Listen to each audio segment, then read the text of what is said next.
সরকারি তিতুমির কলেজকে বিশ্ববিদ্যালয়ে রূপান্তর করার এক দফা দাবিতে কলেজটির শিক্ষার্থীরা আজ সোমবার টানা ১১ ঘণ্টার সড়ক অবরোধ কর্মসূচি পালন করছে।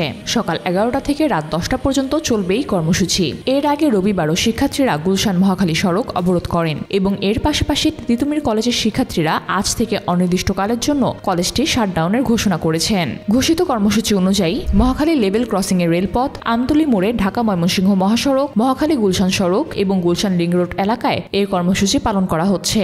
গতকাল রাত 11:30টার দিকে এক প্রেস ব্রিফিংয়ে এই কর্মসূচির ঘোষণা করা হয়। এই আন্দোলনটি দীর্ঘদিনের। শিক্ষার্থীরা তাদের দাবির বিষয়ে একাধিকবার শিক্ষা মন্ত্রণালয়ের কর্মকর্তাদের কাছে আবেদন করেছেন। তবে গত 29 জানুয়ারি রাত থেকে তারা তাদের আন্দোলন আরও তীব্র করে তুলেছে এবং গতকাল পর্যন্ত তাদের নানা কর্মসূচি চলেছে।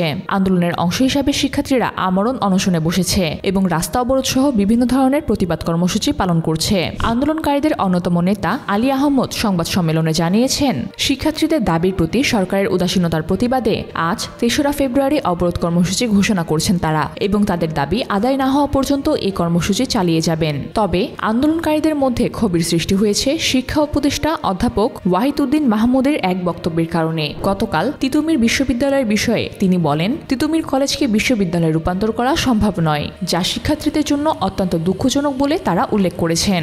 শিক্ষার্থীরা তার এই মন্তব্যকে অত্যন্ত হতাশাজনক হিসাবে উল্লেখ করেছেন এবং সরকারের এই অবস্থান থেকে তাদের কর্মসূচি আরও জোরালো করার ঘোষণা দিয়েছেন। তারা বলছেন, তাদের দাবি আদায় না হওয়া পর্যন্ত তারা আন্দোলন চালিয়ে যাবেন। এদিকে শিক্ষার্থীরা জানিয়েছেন, গত ১ ফেব্রুয়ারি শিক্ষা মন্ত্রণালয় তাদের দাবির বিষয়ে যে বিবৃতি দিয়েছে তাতে কোনো কার্যকর পদক্ষেপের প্রতিশ্রুতি ছিল না। তার পরিপ্রেক্ষিতে গতকাল থেকে সড়ক অবরোধ কর্মসূচি ব্যাপকভাবে শুরু করেছেন তারা। বিশেষ করে ঢাকা ময়মনসিংহ মহাসড়ক সহ বিভিন্ন গুরুত্বপূর্ণ সড়ক অবরোধের পাশাপাশি তারা বিভিন্ন স্থানীয় বিক্ষোভ শুরু করেছে। তারা দাবি করছেন, সরকারকে তাদের দাবির প্রতি দ্রুত মনোযোগ দিতে হবে। শিক্ষার্থীরা আরও বলছে, তারা কোনো ধরনের সহায়তা ছাড়াই আন্দোলন চালিয়ে যাবে এবং অন্যান্য সরকারি কলেজকে বিশ্ববিদ্যালয়ে রূপান্তরের দাবি জানাবে।